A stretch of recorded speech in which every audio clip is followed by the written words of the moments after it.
মুহতারাম, আমরা স্বামী স্ত্রীর পারস্পরিক অধিকার নিয়ে আমরা আলোচনা শুরু করেছিলাম গত সপ্তাহে, যেখানে সারা বিশ্বে বিশেষ করে পাশ্চাত্য সভ্যতায় নারীদের অধিকার কেমন ছিল এই বিষয়ে আমরা আলোচনা গত সপ্তাহে করেছি এবং ইসলাম নারীদের অধিকার কেমন দিয়েছে এই সম্পর্কেও কিছু আলোকপাত আমরা করেছি।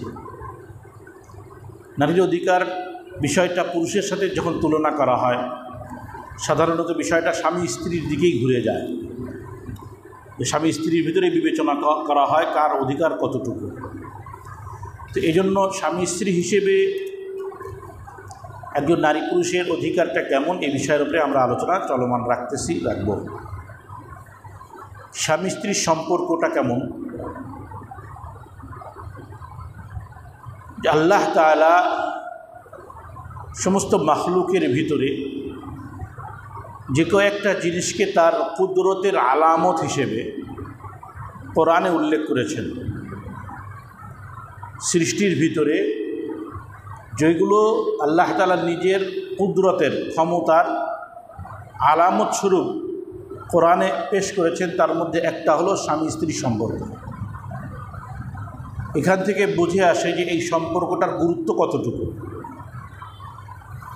আল্লাহ তাআলা সূরা রুমের ভিতরে 21 নম্বর পারা স্বামী স্ত্রীর সম্পর্ককে তার নিজের কুদরতের নিদর্শন হিসেবে ব্যক্ত করেছেন। আল্লাহ তাআলা বলেন, আমিন আয়াতিহি আন খালাকা লাকুম মিন আনফুসিকুম আজওয়াজান লিতাসকুনু ইলাইহা। আল্লাহ তাআলার কুদরতের আরও একটি নিদর্শন, আমিন আয়াতিহি আন খালাকা লাকুম, তোমাদের জন্য তিনি সৃষ্টি করেছেন, মিন আনফুসিকুম, তোমাদের নিজেদের থেকেই, আজওয়াজা, তোমাদের জোড়া, তোমাদের থেকেই তোমাদের জোড়া সৃষ্টি করেছেন। কেন এই জোড়া সৃষ্টি কেন করলেন? তোমাদের জন্য তোমাদের স্ত্রীদেরকে কেন সৃষ্টি করা হয়েছে? লিতাসকুনু ইলাইহা, যাতে তোমরা সেখানে প্রশান্তি হাসিল করতে পারো। স্বামী স্ত্রীর সম্পর্কের ভিতরে প্রশান্তি থাকতে হবে, ভালোবাসা মহাব্বত থাকতে হবে। হাজারো ব্যস্ততায়, হাজারো পেরেশানির ভিতরে একজন পুরুষ যখন ক্লান্ত শ্রান্ত হয়ে বাড়িতে ফিরবে, স্ত্রীর হাসি মাখা মুখ এবং তার কথোপকথনে তার দিলের ভিতরে এক ধরনের প্রশান্তি তৈরি হবে। শুধু তাই নয়, প্রশান্তি শুধু নয়, যে ক্লান্তি পেরেশানি বাহিরের থেকে সে নিয়ে আসছে তা দরজার বাহিরেই রয়ে যাবে, ঘরের ভিতরে আর ঢুকবে না। এটা হলো স্বামী স্ত্রীর সম্পর্কের একটা মাকসাদ। দুনিয়ায় চলতে গেলে হাজারো পেরেশানি, টেনশন পুরুষের মাথায় থাকবে, বিভিন্নভাবে পেরেশানি আসবে, কিন্তু পরস্পর যখন কাছাকাছি আসবে তখন পেরেশানিটা কমে যাবে। বর্তমান বিজ্ঞান বলতেছে যে স্ত্রীর হাসি মাখা মুখ, স্ত্রীর হাসি মাখা মুখ স্বামীর আয়ু বৃদ্ধি করে।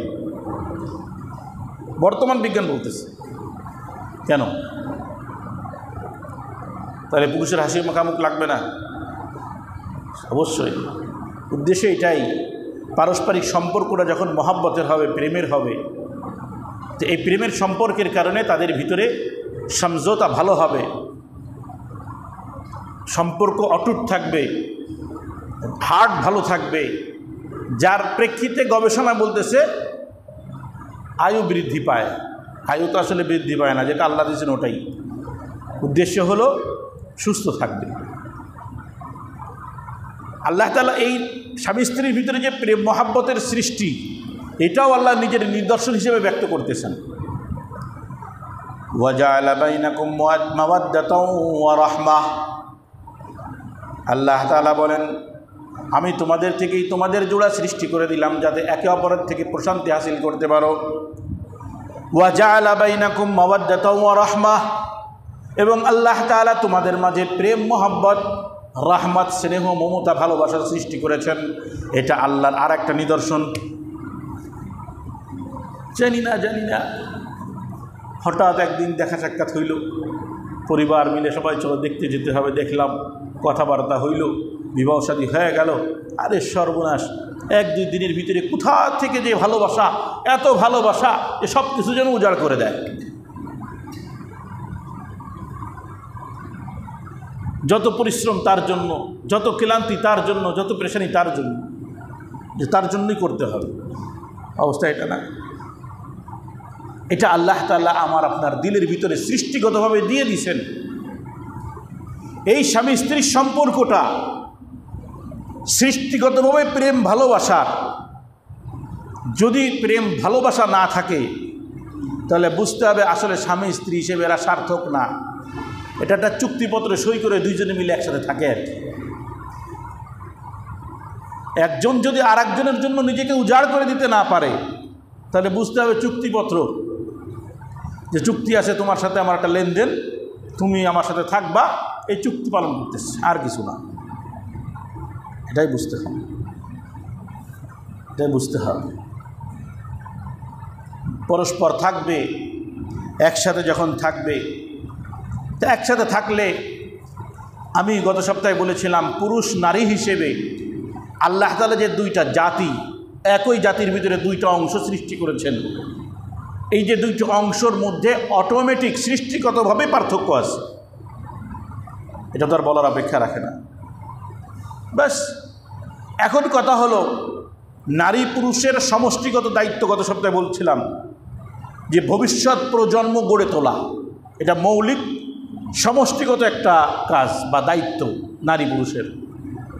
ওই যে আদম আলাইহিসসালাম আর হাওয়া আলাইহিসসালাম সৃষ্টি হয়েছে, ভবিষ্যৎ প্রজন্ম বাড়াইছে। আল্লাহর বান্দা বান্দিদেরকে দুনিয়াতে আনো, তাদেরকে আল্লাহর বান্দা বান্দিরূপে গড়ে তোলো। এখন যখন মানুষ তার এই মূল মাকসাদ থেকে সরে গেছে, তো সৃষ্টির ভারসাম্যতাই নষ্ট হয়ে গেছে। গত সপ্তাহের কথা সংক্ষিপ্ত করে বলতেছি। আজ স্বামী স্ত্রী কেমন যেন চুক্তিবদ্ধ হয়ে দুইজন ব্যক্তি, দুইজন মানুষ, আর সন্তানাদি হওয়াটা তো এটা না হলে নয়, এমন একটা অবস্থা যে দুইটার বেশি নয়, একটা হলে ভালো হয়। বর্তমানে এটাই তো ডায়লগ। যে কেন? কারণ দুনিয়ার পেরেশানি, সন্তানাদি আসলেই তাদের পিছনে সময় দিতে হবে। নারী পুরুষের সমান অধিকার, সুতরাং পুরুষ এবং বাহিরে কাজ করবে, নারীরাও বাহিরে কাজ করবে। তা সবাই যদি বাহিরে কাজ করে তো সন্তানাদি মানুষ করবে কিনা? এই জন্যই একটাই থাক, যার কারণে ব্যালেন্স নষ্ট হচ্ছে। আল্লাহ তাআলা নারী পুরুষের অধিকার দিয়েছেন, স্বামী স্ত্রীর অধিকার দিয়েছেন, কিন্তু অধিকারের মধ্যে পার্থক্য আছে, তবে বৈষম্য না, যেটাকে বৈষম্য বলে ব্যক্ত করা হয়। কারণ আপনি বাবা, আমি সন্তান, আমার আপনার অধিকার কি এক হতে পারে? দায়িত্ব যেমন এক না, অধিকারও তেমন এক না। মা মেয়ের অধিকার দায়িত্ব কি এক? এটা সৃষ্টিগত ব্যাপার। পাশ্চাত্য সভ্যতায় তো নারীদের কোনো অধিকারই ছিল না, যার কারণে তারা অধিকার আদায়ের জন্য সম অধিকারের ডাক দিছে। আর ইসলাম তো নারীকে বেশি অধিকার দিছে, এর জন্য সম অধিকারের দাবি করাটা বোকামি। সম অধিকারের দাবি করাটাই বোকামি। গত সপ্তাহে শেষে যে একটা গল্প শোনাইলাম না আপনাদেরকে, এক ডাক্তারের গল্প, যে সে এত বড় শিক্ষিত হওয়ার পরেও তার স্বামীর ব্যাপারে সে বলতেছে, আমি আমার সংসারের একজন কর্তা মানি আমার স্বামীকে। সব কিছুর ক্ষেত্রে আমি, আমার স্বামী যে প্রধান সংসারের, এবং প্রত্যেক সংসারে একজন প্রধান থাকতে হবে, না হলে ওই সংসার চলে না। বাংলা ভাষায় কয় যে দুই ক্ষুধা যদি এক দুনিয়ায় থাকতো হলে দুনিয়া ধ্বংস হয়ে যেত না। তা সংসারে যদি পুরুষও কর্তা হয় আর নারীও কর্তা হয়, তখন তো সংসার আর টেকে না, টিকলেও অশান্তিতে চলে।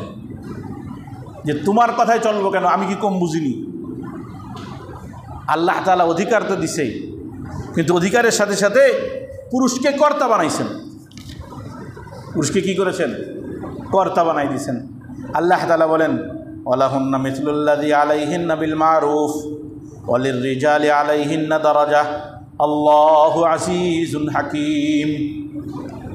নারীদের জন্য অধিকার অতটুকুই যে পরিমাণ অধিকার পুরুষের রয়েছে, নারীদের জন্য অতটুকুই অধিকার যতটুকু পুরুষের জন্য রয়েছে। তবে ওয়ালিররিজালি আলাইহিন্না দারাজাহ, তবে পুরুষদেরকে নারীর উপরে কর্তৃত্ব দেওয়া হয়েছে। কি দেওয়া হয়েছে? কর্তৃত্ব। সংসার পরিচালনাটা পুরুষের হাতে থাকবে, যার কারণে একজন পুরুষ ভরণ পোষণ সহ নারীর স্ত্রীর সব দায়িত্ব একজন পুরুষ বহন করবে। নারী যত টাকারই মালিক হোক না কেন, স্বামীর সংসারে নারীর 1 টাকা দেওয়ারও কি নাই, জরুরি না বা বাধ্যবাধকতা নাই, দিলে ওটা এহসান। স্বামীর উপরে কী করবে? এহসান করে, দয়া। দয়া। পুরুষ যদি বিবাহে স্ত্রীর কাছ থেকে দয়া নিতে চায়, ভিক্ষা নিতে চায়, নিবে।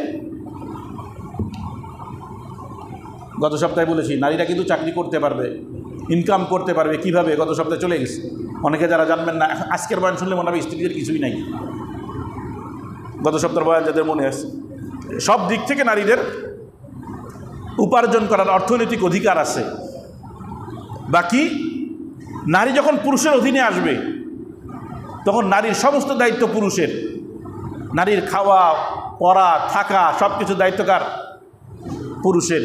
পুরুষ নিজের উপার্জন দিয়ে নারীকে চালাবে। নারীর সমস্ত প্রয়োজনের ব্যবস্থাপনা সব কিছু করবে পুরুষ, স্বামী। এখন কথা হলো যে পুরুষের কর্তৃত্ব দিল কেন? আমরা নারীরা কি কম পারিনি? আমরা এখন জিপিএ পাই, পুরুষদের থেকে বেশি পাই, আরও বড় বড় পদও পাই, অনেক বড় অফিসার হইতে পারি। তাহলে কর্তৃত্ব কেন স্বামীর কাছেই থাকবে? যার জবাবটা গত সপ্তাহে শেষ গল্পটা দিয়ে দিলাম। এত করে একজন ডাক্তার মহিলা হওয়ার পরেও সে বলে আমার স্বামী আমার কর্তা। কারণ আমি জানি সুখের সংসার সুখের হতে হলে একজন কর্তা লাগবে, যার কথায় সবাইকে চলতে হবে। আল্লাহ তাআলা বললেন, হ্যাঁ তোমার এই প্রশ্ন হতে পারে যে পুরুষকে কেন কর্তা বানাইলা, স্বামীকে কেন পুরুষের উপরে নারীর উপরে কর্তা বানাইলা? এখন এইটার কারণ আল্লাহ তাআলা বলতেছেন। গত সপ্তাহে শেষে যে বললাম যে ইনশাআল্লাহ আগামী সপ্তাহে দলিল ভিত্তিক আলোচনা করব। আর রিজালু কাওয়ামুনা আলান নিসাই বিমা ফাজ্জালাল্লাহু বা'যুহুম আলা বা'য। আল্লাহ তাআলা পুরুষদেরকে কর্তৃত্ব দিয়েছেন নারীর উপরে। 1 নাম্বার কারণ বিমা ফাজ্জালাল্লাহু বা'যুহুম আলা বা'য। একটা কারণ হলো আমি মালিক, আমি মাওলা, আমি যাকে ইচ্ছা তাকে শ্রেষ্ঠ বানাই, যাকে ইচ্ছা তাকে নিচেই বানাই, নিচেই রাখি। আমি একজনকে বড় ডাক্তার বানাইলাম, আর একজনকে রুগী বানাইলাম। রুগী ডাক্তারের মুখাপেক্ষী কিনা? রুগী যদি আল্লাহ তুমি কেন আমার এই রোগ দিলে, এখন আমার ডাক্তারের কাছে যাওয়া লাগবে। বড় অফিসার আর দ্বিতীয় শ্রেণীর অফিসার, দ্বিতীয় শ্রেণীর অফিসার কয়টা কেমন বিচার, আমি দ্বিতীয় শ্রেণীর হবো আর সে প্রথম শ্রেণীর হবে? এটা আল্লাহ তাআলার সৃষ্টিগত ফাইসালা। মানুষ একে অপরের থেকে সেবা নেওয়ার জন্য, মানুষ একে অপরের মুখাপেক্ষী করার জন্য আল্লাহ তাআলা কাউকে বড় বানাইছেন, কাউকে ছোট বানাইছেন। অবস্থানের দিক থেকে মানুষ হিসেবে সবাই সমান, মানবিক দিক থেকে সকলেই সমান, কিন্তু কিছু মর্যাদার দিক থেকে এই তারতম্যটা রাখা হয়েছে, মানুষ যাতে মানুষ থেকে ফায়দা নিতে পারে। ঠিক স্বামী স্ত্রীর মধ্যে একই অবস্থা। আল্লাহ তাআলা পুরুষকে কর্তৃত্ব দিয়েছেন, কারণ আমি মালিক, আমি তাকে কর্তৃত্ববান বানিয়েছি। এখন যদি তুমি দাবি করো না আমি শরীফ থাকবো না শরীফা হব, অথবা শরীফা হব না শরীফ থাকবো, এই দাবি করার অধিকার তোমার নাই। আল্লাহ তাআলা সূরা নিসার 32 নম্বর আয়াতে বলতেছেন, ওয়ালা তাতামান্নাউ মা ফাজ্জালাল্লাহু বিহি বা'যুকুম আলা বা'য। তোমাদের এই ধরনের লোভ করা, আশা করা উচিত নয়। আমি তোমাদের একে অপরের উপরে যে শ্রেষ্ঠত্ব দান করেছি, এই শ্রেষ্ঠত্বের লোভ করা তোমাদের জন্য আবশ্যকটা উচিত না। আমি কাউকে বড় বানিয়েছি, আমি কাউকে বড় বানিয়েছি, কাউকে শ্রেষ্ঠত্ব দিয়েছি। একজন ডাক্তার, একজন রোগী, একজন অফিসার তার একজন দ্বিতীয় শ্রেণীর অফিসার, একজন আলেম তার একজন আম। এই ফজিলতটা কেন দিয়েছি? একে অপরের থেকে ফায়দা নিতে পারো, এই জন্য। বাকি এ আশা করা যাবে না যে আমি কেন এমন সৃষ্ট হলাম না, আমাকে কেন এমন বানানো হইল না, আমাকে কেন এই হকটা দেওয়া হইল না। আল্লাহ তাআলা এটাই বলে দিলেন, খবরদার এরকম আশা করবা না যে আমি এখন শরীফ ছিলাম তো শরীফা হয়ে যায়, এ চিন্তাও করা যাবে না। লিররিজালি নাসিবুম মিম্মা ইকতাসাবু ওয়া লিন-নিসাই নাসিবুম মিম্মা ইকতাসাবনা। আমি পুরুষ নারীকে অধিকার দিয়েছি, যে যেমন উপার্জন করবে তার জন্য সেটাই, যার উপার্জন তারই থাকবে, এটা একটা অধিকার। বাকি কর্তৃত্ব যখন পুরুষকে দিয়েছি, আমি মাওলা, আমি মালিক, আমি দিয়েছি, এই জন্য সে কর্তৃত্ববান। দ্বিতীয় আর একটা কারণ হইল অবিমা আনফাকু মিন আমওয়ালিহিম, যে পুরুষ নারীর উপরে তার খরচ চালাবে, নারীর উপরে তার খরচ চালাবে। অর্থাৎ নারীর প্রয়োজন মেটানোর দায়িত্ব পুরুষের, এই জন্য পুরুষকে কর্তৃত্ববান করেছি। এখন যদি নারী বলে না আমি পুরুষের কর্তৃত্ব মানি না, আমার কর্তৃত্বে আমি চলবো, চলতে পারবে, তবে এটা সৃষ্টিগত তবিয়তের খেলাফ, আদতের খেলাফ, অভ্যাসের খেলাফ, যার কারণে ব্যালেন্স নষ্ট হবে, সংসারের যে ভারসাম্যতা এটা নষ্ট হয়ে যাবে। দেখেন অনেকেই মনে করে যে বিবাহ সাথী কেন করবো, এক পুরুষের অধীনে কেন যাব, জীবন চালাইতেছে, কেন চালাইতেছে, সমস্যা নাই, বুড়ো বয়সে বৃদ্ধা বয়সে কী করবা, বুড়া বয়সে কী করবা, এখন তো বৃদ্ধাশ্রম আছে, ব্যবস্থা হবে। আমরা দেখেছি, আমার নজরে আছে এরকম, যে পুরা জীবন পার করে শেষ বয়সে এসে হ্যাঁ হুতাশ করতে হয়েছে। কোথায় যাবে, কি করবে? বৃদ্ধাশ্রমে আসলে বাহ্যিকভাবে যা দেখা যায়, ভিতরে তো অত মহাব্বতের সাথে আর খেদমত করে না। আপনার সন্তান নাতিপুতারা যেভাবে আপনার খেয়াল রাখবে, বাস্তবতা যেটা, রক্ত যেইভাবে খেয়াল রাখবে, আপনার বৃদ্ধ বয়সের বিভিন্ন বকাবকির কারণে হয়তো তারা একটু অসহ্য হবে, কিন্তু তারা আপনাকে ফেলে দেবে না। আর সেখানে যারা আছে দায়িত্ববান, দায়িত্ব এই লোকগুলোর খাওয়াইতে হবে, এই লোকগুলোর বসাইতে হবে, এই যদি দিলাম, তারাও করতেছে তাদের বেতনের জন্য অথবা অন্য কোনো কাজে, স্বার্থের জন্য। কিন্তু আপনার সন্তান, আপনার নাতিপুতারা আপনার জন্য করবে, ওটা স্বার্থের জন্য না, রক্তের জন্য। খুন, আমার খুন, এই জন্য করতে হবে। যার কারণে সংসারের অবকাঠামো নষ্ট হয়, কেউ সন্তান গ্রহণও করে না, কেউ গ্রহণ করা তো একটা দরকার নাই, খালি খালি ঝামেলার প্রতি যাবো কেন, এই ধরনের পরিবেশ নষ্ট হয়। আল্লাহ মাফ করুক। এই যে কিছুদিন আগে গোলাগুলিতে যে মারা গেল একজন মা, চিৎকার করতেছে আর বলতেছে আমার সন্তান, একমাত্র সন্তান, কত কষ্ট করে আমি মানুষ করছি, আমার আর কোনো সন্তান নাই, কাঁদতেছে আর বুক চাপড়াই দিচ্ছে। আমার মোবাইলের সামনে যখন আসছে অটোমেটিক আমার চোখে পানি এসে গেছে। 10 সন্তান হলেও মা কাঁদবে, 1 সন্তান হলেও মা কাঁদবে, কথা ঠিক। 10 সন্তান হলে বুক খালি হয় না, আরও 9টা আছে। আমি উদাহরণ দিতেছি, তো বলতেছি না আপনারা হয় 10টা করে নেন, চাকদির আল্লাহ যা রাখছে তাই আসবে আপনার কপালে। কিন্তু 10 সন্তানের একটা চলে গেলেও ওই একই রকম কষ্ট পাবে, কিন্তু বুক খালি হবে না। আর এক সন্তানে যদি দুনিয়ার থেকে চলে যায় তো বেঁচে থাকা বড় দুষ্কর হয়ে যায় মার জন্য, বাবা মা উভয়ের জন্য। কারণ সন্তান তো ভবিষ্যৎ ভরসা, সন্তান বাপ মার জন্য ভবিষ্যৎ ভরসা। যত বড়ই বাপ বড় লোক হোক না কেন, সন্তানাদের উপরে তার একটা ভরসা থাকে, তারা বড় হয়ে আমার হাল ধরবে, আমাকে চালাবে। সব বাপ মায়ের স্বপ্ন দেখে, এটাই নিয়ম এবং এটাই প্রাকৃতিক নিয়ম, এটাই প্রাকৃতিক নিয়ম, সৃষ্টিগত নিয়ম। আল্লাহ তাআলা পুরুষদেরকে অধিকার দিলেন, কর্তৃত্ব দিলেন, অধিকার না কর্তৃত্ব দিলেন। এই কর্তৃত্বের দ্বারা উদ্দেশ্য কি? ক্ষমতা, এইটা বুঝতে হবে আগে।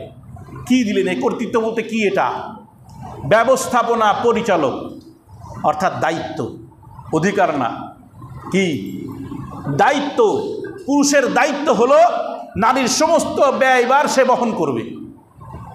এখন যদি আমার বোন উঠে দাঁড়ায় বলে যে না শুধু তুমি একা কেন, আমি নারী, আমিও পারি, আমিও এই অধিকার নেব। আসলে সে অধিকার নিচ্ছে না, দায়িত্ব নিচ্ছে। সে দায়িত্ব নিচ্ছে না যে আমিও সংসার চালাইতে পারি। তো সংসার চালানোর দায়িত্ব যেটা পুরুষের উপরে ছিল, নারী ওটা নিজের উপরে নিচ্ছে। যেটা দায়িত্ব সে এটাকে অধিকার মনে করতেছে। দায়িত্ব আর অধিকারের মধ্যে পার্থক্য আছে। আপনি পুরুষ, আপনার যেটা দায়িত্ব ওটাই অপরপক্ষের অধিকার। অর্থাৎ আপনি যে নারীর দায়িত্ব নিচ্ছেন, এর অর্থ হলো তার যতগুলো প্রয়োজন এগুলো মিটানোর দায়িত্ব আপনার, আর ওটা আপনার স্ত্রীর অধিকার। না দিলে পিটান হবে। কারণ বাংলাদেশ সরকার না ফিটাইলে আমার কি, ইসলামী সরকার থাকলে ফিটাইতো। স্ত্রীর দায়িত্ব কেন পালন করো নাই, অধিকার কেন দেওয়া নাই? আর গোড়াই তো সমস্যা, এই জন্য এই দিক দিয়ে কোনো কিছু হয় না। এবং আমাদের সমাজে আসলেই নারীরা মাজলুম। কারণ কি? কারণ ওই জায়গা আসল বিচারটা হইতেছে না। যখন পুরুষরা নারীদেরকে সঠিক অধিকারটা দেয় না, তখন এর সমাধান যেভাবে হবে সেভাবে হয় না, যার কারণে নারীরা মাজলুম হয়ে যায়। আর সৃষ্টিগতভাবে তারা নমনীয়, কোমল, যার কারণে তারা মাজলুম হয়ে পড়ে। দিন শিক্ষার ভিতরে না থাকার কারণে পুরুষরাও জালেম হয়ে যায়। পুরুষরাও কি হয়ে যায়? জালেম হয়ে যায়। তো এই দুইটা কারণে, একটা তো আল্লাহ তাআলা সৃষ্টিগতভাবে তাদেরকে দিছে যে তার দায়িত্ব, পুরুষের দায়িত্ব হলো সংসার পরিচালনা করবে, সংসারের ব্যবস্থাপনা করবে পুরুষ। আর আরেকটা হলো আল্লাহ তাকে এই শ্রেষ্ঠত্ব দিছে, বা শেষ। একটা গল্প শুনেছিলাম, বলেছিলাম কিনা আগে একবার জানি না। ওই যে আমাদের শিপ কোম্পানিগুলো আছে বড় বড়, যেখান থেকে মাল উঠানামা করে আমাদের এক্সপোর্ট ইম্পোর্টের সাগরে, যে বড় বড় আছে, ওখানে এক বড় অফিসারের এক মেয়ে আসছে ঘুরতে বাবার কাছে। ঘুরতে আসলে তার একটা প্রশ্ন বাবার কাছে, যে আব্বা, এসি রুমে আপনার ম্যানেজার বসা, এসি রুমে আপনার ম্যানেজার বসা, তার বেতন প্রায় 1 লাখ টাকা। আর এই যে মালগুলো খালাস করতেছে, কত শ্রম দিতেছে রোদের ভিতরে, এদের বেতন দিনে 600 টাকা 500 টাকা। কেন এই বৈষম্য কেন? বুঝছেন? তো বাবা উদাহরণ দিয়ে বুঝাই দিছে মেয়েকে যে শুধু শ্রম নয়, শুধু শারীরিক শ্রমই শ্রম নয়, বরং শিক্ষা, মানসিক এই শ্রমটাও কি শ্রম। এই জিনিসটা বোঝানোর জন্য মেয়েকে বসে বসো, আমি তোমাকে বুঝাইতেছি। তো ওই নিচের থেকে একজন শ্রমিককে ডাক দিছে, ডাক দিয়ে বলছে, দেখো অমুক এলাকায় একটা জাহাজ নোঙর করছে, খবর নাও। আর কিছু বলে নাই কিন্তু। তো চলে গেছে, যে বলছে যে হ্যাঁ অমুক এত নাম্বার একটা জাহাজ ওখানে নোঙর করছে। কয় জাহাজে কী মাল আসছে? কথা তো শুনি নাই। কয় যাও খবর নাও। গেছি, আচ্ছা বলছে এই মাল আসছে। কী পরিমাণ আসছে? কথা তো শুনি নাই। আবার যাও, শুনি আসো। এখন ওই শ্রমিক রাগ আসছে, কী শুরু করছে? আমার ঠেলাঠেলি শুরু করছে। এইভাবে 7-8 বার তাকে পাঠাইছে, কখন খালাস হবে, কী করতে হবে, কী পরিমাণ কী সব। বেশ কয়েকবার যাওয়ার পরে এখন মেয়ে বলতে, স্যার এ কি জ্ঞান বুদ্ধি নেই, একবারে যে সব শুনে আসলেই তো হয়ে যায়। এবার বাবা বলছে বসো। এবার ম্যানেজারে ডাক দিচ্ছে, ডাক দিয়ে বলছে, দেখো অমুক জায়গায় এক জাহাজ নোঙর করছে, খবর নাও। চলে গেছে। বেশ কিছুক্ষণ পরে আসছে, এসে পুরা রিপোর্ট দিয়ে দিছে।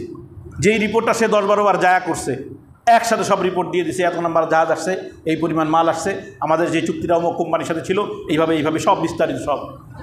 এবার মেয়েকে বুঝাইতেছে, এর বেতন এত বেশি কেন আর ওর বেতন এত কম কেন, বুঝছো নি? শুধু শারীরিক শ্রমিকই শ্রম নয়, বাহ্যিকভাবে দেখা যাচ্ছে বৈষম্য, তাই না? এসি ঘরের মধ্যে বসে বসে শুধু কাগজ টুকায়, আর লাখ টাকা বেতন নেয়। আর একজন সারাদিন কতরে খাটতেছে, মাত্র 500 টাকা বেতন দিনে, মাসে 15,000 16,000 এরকম বেতন হবে। হ্যাঁ, তো মোহতারাম, এটা বাহ্যিকভাবে আমাদের মানবিক বুদ্ধিতে মনে হয় এটা একটা বৈষম্য। মানবিক বুদ্ধিতে মনে হয় এগুলো বৈষম্য, যে নারী, পুরুষ কেন কর্তৃত্ববান হবে, পুরুষ কেন বড় হবে।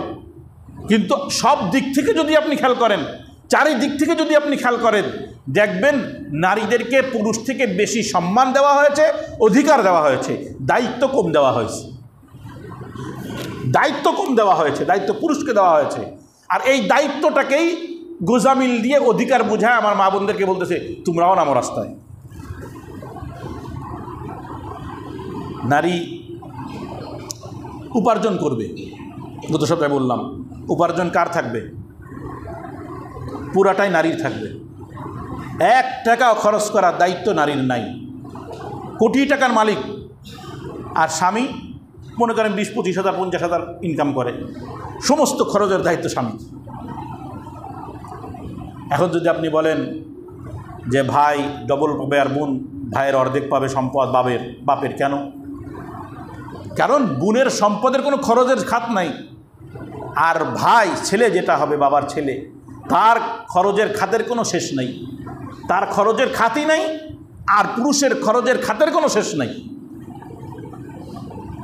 আপনি আপনার দিকে তাকান না, আপনার ফ্যামিলির চারিদিকে যখন তাকাবেন, আপনি যদি বিশেষ করে বড় ভাই হন, দেখবেন কত দায়িত্ব আপনার ঘাড়ে। আত্মীয় স্বজন আসলে আপনার বাড়িতে আগে আসে, তাই না? বড় হইলে এরকমই হয়, আত্মীয় স্বজন আসলে সবার আগে আপনার ঘরে উঠবে, এরপর অন্য অন্য ঘরে 1 বেলা 2 বেলা যাবে, কিন্তু আপনার ঘরে সব কিছু। আরও বিভিন্ন দিক থেকে অন্য অন্য দায়িত্ব তো আছেই। আমি শুধু একটা উদাহরণ দিলাম, মানে ভাই বোন দিক থেকে যে বৈষম্যটা দেখানো হয়। যাই হোক মহতারাম, আমাদের অধীনে যেহেতু পুরুষকে কর্তৃত্ব দেওয়া হয়েছে, এই জন্য স্বামী স্ত্রীর সম্পর্কের ক্ষেত্রে শরীয়ত চাপ বেশি পুরুষকে দিছে, যেহেতু দায়িত্ব তার বেশি। এজন্য বারবার সতর্ক পুরুষকেই করা হয়েছে। কোরআন সুন্নাহর মাধ্যমে যতটুকু দেখা যায় পুরুষকে বেশি চাপ দেওয়া যায়, খবরদার তোমার স্ত্রীর সাথে যেন কোনো খারাপ ব্যবহার না হয়, তোমার মার সাথে যেন খারাপ ব্যবহার না হয়, তোমার বোনের সাথে যেন কোনো রূঢ় ব্যবহার না হয়। পুরুষদেরকে সতর্ক করা হয়েছে। কেন? কারণ কর্তৃত্ব তোমার, দায়িত্ব তোমার থেকেই জুলুম হওয়ার সম্ভাবনা বেশি। স্ত্রীর অধিকার কি কি অধিকার, এবং আমি আগে বলেছিলাম যেটা স্ত্রীর অধিকার ওটা স্বামীর দায়িত্ব, যেটা স্বামীর অধিকার ওটা স্ত্রীর দায়িত্ব। আমি এখন স্বামীর দায়িত্ব এবং স্ত্রীর অধিকার নিয়ে আলোচনা করব, এরপরে স্ত্রীর দায়িত্ব স্বামীর অধিকার নিয়ে আলোচনা করব। এই সপ্তাহে তো সম্ভব হবে না। 1 নাম্বার স্বামীর দায়িত্ব এবং স্ত্রীর অধিকার হলো মোহরানা। কি মোহরানা? বর্তমান মোহরানা তো সিকিউরিটি হয়ে গেছে। কি হয়ে গেছে? আপনারা হাসতেছেন, কিন্তু আপনারা এই কাজ করছেন। এটা শুনে অনেকে হাসতেছে, কিন্তু আপনারা অনেকে এই কাজ করছেন। মোহরানা হলো স্ত্রীর সম্মানী। কি? স্ত্রীর সম্মানী। স্ত্রীকে তুমি নিয়ে আসছো, তার থেকে তুমি সুকুনাত হাসিল করবা, তাকে সম্মান দিতে হবে। সম্মান দাও কিভাবে? একটা মূল্য, সম্মানের একটা বাহ্যিক দিক দেখানো হচ্ছে, সেটা কি? একটা মূল্য তাকে দাও। এই মূল্যটা কতটুকু হতে পারে? সেটা হলো পুরুষের সচ্ছলতা এবং নারীর প্রয়োজন। মানে এটা কিভাবে বুঝাবো? যে নারীর যে মূল্য পারিবারিকভাবে অন্য অন্য নারীদের যেভাবে বিবাহ হয়েছে ওই দিকটাও খেয়াল রাখতে হবে, আবার পুরুষের সচ্ছলতার দিকটাও খেয়াল রাখতে হবে।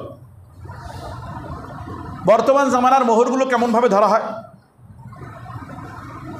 সাধারণত মোহর ধার্য করবে পুরুষ নারী, অর্থাৎ স্বামী স্ত্রী। বিবাহের আগেই তো মুরব্বীরা ঠিক করে, তাই না, আমাদের সমাজে। কিন্তু স্বামী স্ত্রী উভয়কে জানাইতে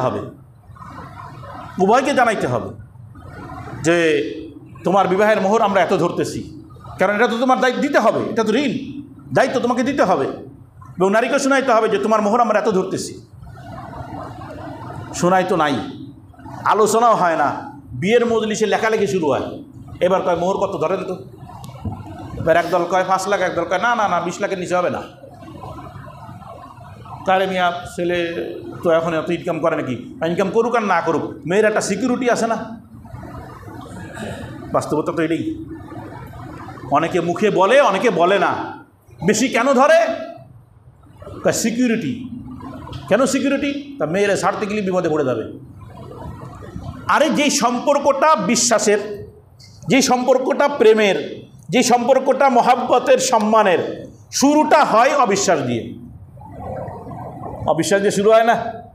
তার মানে সিকিউরিটি। আপনি আপনার মেয়ের জন্য মোহরানা ধরতেছেন, ওই ছেলের ক্ষমতা আছে 1 লাখ 5 লাখ দেওয়ার, আপনি ধরতেছেন 20 লাখ 30 লাখ 1 কোটি। আমার নজরে একটা 1 কোটি আছে, এই জন্যই বলতেছি 1 কোটি। ওই ছেলে মনে হয় 60-70 হাজার টাকা ইনকাম করে, 1 কোটি টাকা ধরছে মোহ। কেন? সিকিউরিটি। মেয়েও শিক্ষিতা, সে হয়তো ভবিষ্যতে চাকরি করবে, আমি জানি না, এখন কি অবস্থা জানি, অনেক আগের কথা বলতেছি। সে হয়তো চাকরি করে, জানি না, সে বড় মাপের শিক্ষিতা। সিকিউরিটি, তার মানে সম্পর্কটা তৈরি হলে অবিশ্বাস দিয়ে, যে এ ছেলে তো বিশ্বাস করা যায় না, আমার ছেড়েও দিতে পারে। আমার মাওলা কি বলছেন, জাআলা বাইনাকুম মাওয়াদ্দাতাও ওয়া রাহমা, আমার কুদরতের নিদর্শন আমি স্বামী স্ত্রীর মধ্যে মহাব্বত তৈরি করে দেই। আর শুরুইটা হইতেছে কি দিয়ে? অবিশ্বাস দিয়ে, যে না, প্রেম মহাব্বতের দরকার নাই, তোমার আমি মানি না, বুঝি না, চিনি না, তুমি যদি আমার ছেড়ে দাও 1 কোটি টাকা বাজেট দাও, যাতে ছাড়তে গেলে অবস্থা খারাপ হয়ে যায়। এটাই তো। অথচ মোহরের সুন্নাত তরিকা ছিল পুরুষের সামর্থ্য অনুযায়ী দিবে এবং কিছু হলেও নগদ দেবে সম্মানস্বরূপ, বাকি রাখা যায়, সমস্যা নেই। এবং এটা পরিশোধ করতে হবে, ঋণ হিসেবে মাথায় থেকে যাবে, ওটা দায় হিসেবে মাথায় থেকেই যাবে, ওটা কখনোই মাফ হবে না। আর মাফ করায় নেওয়া, এটা তো কাপুরুষের কাজ। কাপুরুষ মাফ করায় নেবে বেশি। আজকাল 2 গ্রুপেরই জেহেন তৈরি হয়ে গেছে, যে দেয়া লাগে না, এটা কয় দেয়া লাগে না, বিপদে পড়লে দিতে হয়, মানে তালাক মালাক হইলে দেয়া লাগে, আর নইলে দেয়া লাগে না, এমন একটা ভাব হয়ে গেছে। আশরাফ আলী থানভী রহমাতুল্লাহ আলাইহি, ওনার আব্বা আম্মা মারা যাওয়ার পরে, বেশি দিন আগের ঘটনা না, হিন্দুস্তানেরই ঘটনা। ওনার আব্বা আম্মা মারা যাওয়ার পরে উনি ফুফুদের কাছে, খালাদের কাছে জিজ্ঞাসা করলেন যে আমার আব্বা কি আমার মায়ের মোহর আদায় করছে? খেয়াল করেন কিন্তু, মার মোহর, বাবা মাকে মোহর দিয়েছে কিনা এটার খোঁজখবর নেওয়া শুরু করছে। সম্পদ ভাগ হয়ে গেছে 2 ভাইয়ের মধ্যে, ওরা 2 ভাই ছিলেন, 2 ভাইয়ের মধ্যে সম্পদ ভাগ হয়ে গেছে, মিরাজ বন্টন হয়ে গেছে। এখন ওরা হঠাৎ জেনে আসলো, কি আমার মায়ের মোহর, এটা তো বাবার ঋণ না, আপনার ঋণ তো এটা, তো এই ঋণটা শোধ করেছে কিনা। আর মৃত্যুর পরপরই সর্বপ্রথম কাজ হলো মৃত্যু ব্যক্তির সম্পদের থেকে ঋণ পরিশোধ করা, তো এটাও তো একটা ঋণ। এখন খবর নিয়ে কোনো প্রমাণ পাইতেছে না, কেউ বলতে পারে না যে ওনার বাবা মোহর দিয়েছে কিনা। তো উনি সতর্কতাবশত নিজের সম্পদ থেকে মায়ের মোহর আদায় করছে। মাও তো মারা গেছে, আর মা যদি মারা যায় তো মায়ের সম্পদের মালিকও তো সন্তানরাই হবে। উনি কি করলেন, ভাইকে ডাকলেন, ডেকে বললেন, ভাইজান, ওনার বড় ছিলেন উনি, যে ভাইজান, আমার মায়ের মোহর আব্বা দিছে কিনা জানি না, আমি সন্তান হয়ে আমার বাবার মোহর আদায় করে দিলাম, সম্পদ আমার মায়ের, এবার 2 জনের মধ্যে কি হবে? মিরাস ভাগ হবে। এত সতর্কতা অবলম্বন করে গেছেন আমাদের বড়রা। আর আমাদের অবস্থা হলো যে এটা একটা সিকিউরিটি হয়ে গেছে। লানত তাদের উপরে, ওই বিবাহের মধ্যে কোনো বরকতই নেই। এত সুন্নাতের খেলাফ বিবাহ। এখানে কয়দিন আগে যে বিবাহটা পড়ালাম রমজানের মধ্যে, মনে হয় কয়েকটা যুবক আমাকে দেখবেন, হুজুর এত সুন্দর বিয়ে তো আমরা দেখিনি। আরে আশ্চর্য, আমার কাছে তো এরকম বিবাহই আমি দেখেছি, মসজিদে বিবাহ হবে, সুন্নাত তরিকায় বিবাহ হবে, আর তারা বলছে হুজুর তাহলে আমরা যে বিয়ে করছি বিয়ে হয়নি। তারা পরেশান, এত সুন্দর বিয়ে, কত আনন্দ ফুর্তি। বিবাহতে তো আনন্দ করতে হয়, এবং আনন্দের বৈধতা দেওয়া হয়েছে। এমনকি এক ধরনের ঢোল আছে, এক পাশ খোলা, ওটা বাজানোর অনুমতি আছে, বাজায় গান গাও। কোনো জায়গায় গান গাওয়ার অনুমতি নেই, একটা জায়গায় আছে। কোথায়? বিবাহে, যে গান গাও, কোনো সমস্যা নেই। গান বলতে মানে ভালোবাসার গান, উল্টা পাল্টা না। কিন্তু এটাকে দফ বলে, দফ বাজানোর বৈধতাও দেওয়া হয়েছে। কেন? বিবাহের একটা আনন্দের জিনিস, যত বেশি আনন্দ হবে তত বেশি প্রচার হবে। জেনা এটা গোপন করার জিনিস, আর বিবাহ এটা প্রকাশ করার জিনিস। প্রকাশ করে দাও, দেখো এই 2 জনের মিলন হচ্ছে, এই 2 জনের বিবাহ হচ্ছে, এটা প্রকাশ করার জিনিস, এটা বরকত। আর ওই বরকতময় একটা ইবাদত, একটা সুন্নাত, সেইটাকে আমরা মালউন বানাই ফেলতেছি বিভিন্ন রেওয়াজের মাধ্যমে। আর মোহর এটা স্ত্রীর একটা পাওনা, ওইটাকে আমরা বানাই ফেলতেছি স্ত্রীর সিকিউরিটি। যেই স্বামী স্ত্রীর ভিতরে প্রথমেই সিকিউরিটির ব্যাপার আসে, আমি বলি যে ওই বিবাহ করো না, ফেটে দাও, বাদ দাও। ওই মেয়েও নিও না, আর মেয়েরও বলবো ছেলে নিও না, দরকার নেই, মানে শুরুতেই তো অবিশ্বাস। মুহতারাম, এই জন্য নারীদের সর্বপ্রথম অধিকার, স্ত্রীর সর্বপ্রথম অধিকার হলো আগে তার মোহরানা পরিশোধ করো, মোহর মিটাই দাও। মোহর মিটাই দেওয়ার পরে সামনে আগাও, সংসার অনেক সুন্দর হবে। তার সম্পদ তার। স্ত্রী যদি স্বেচ্ছায় কোনো সময় বলে, আর সাধারণত আমাদের নারীদের আল্লাহ তাআলা মানসিকতা এমন দিছে, দেখবেন যখন প্রয়োজন পড়ছে সব ঢেলে দেয়। স্বর্ণ রূপা কত কিছু বানাই দিছেন, কিন্তু হঠাৎ একটা বিপদে পড়ছেন বা কোনো একটা প্রয়োজন হয়েছে, চিন্তাও করে না আমার জিনিস দেবো কেন। চিন্তা করে? এটাই ভালোবাসা, এটাই প্রেম। কেন দিচ্ছে সে? কোন স্বার্থে দিচ্ছে? সব ধরে দিয়ে দিল। এই জিনিসগুলো একটু খেয়াল রাখেন যে এটাকে কোনো সামাজিকতা নয় বা কোনো সিকিউরিটি নয়, এটা দিতে হবে এবং মৃত্যুর আগে দিয়ে যেতেই হবে, ব্যবস্থা করতে হবে দিয়ে যাওয়ার। এখনও যারা দেন নাই চেষ্টা করবেন দিয়ে যাওয়া, এটা অবশ্যই দিতে হবে। অল্প অল্প করে দেন, একটা অ্যাকাউন্ট করে দেন, যে তোমার নামে অ্যাকাউন্ট করে দিলাম, তুমি যার ইচ্ছা তারা নমিনি বানায় নাও, এবার আমি এই অ্যাকাউন্টে তোমার কিছু কিছু করে অর্থ রাখতেছি, এটা হলো তোমার মোহর। যদি বেশি হয় এটা তোমার, বলে দেবেন, বেশিও দেবো, সমস্যা কী। মাঝে মধ্যে শুধু মোহর না, আমি সামনে আসবে, সামনে হাত খরচও দেওয়া আর এক অধিকারের মধ্যে আসবে, যে সবসময় অতিরিক্ত কিছু অর্থ স্ত্রীদের ছেড়ে দেওয়া, তারা যাতে ফ্রিভাবে কী করতে পারে, খরচ করতে পারে।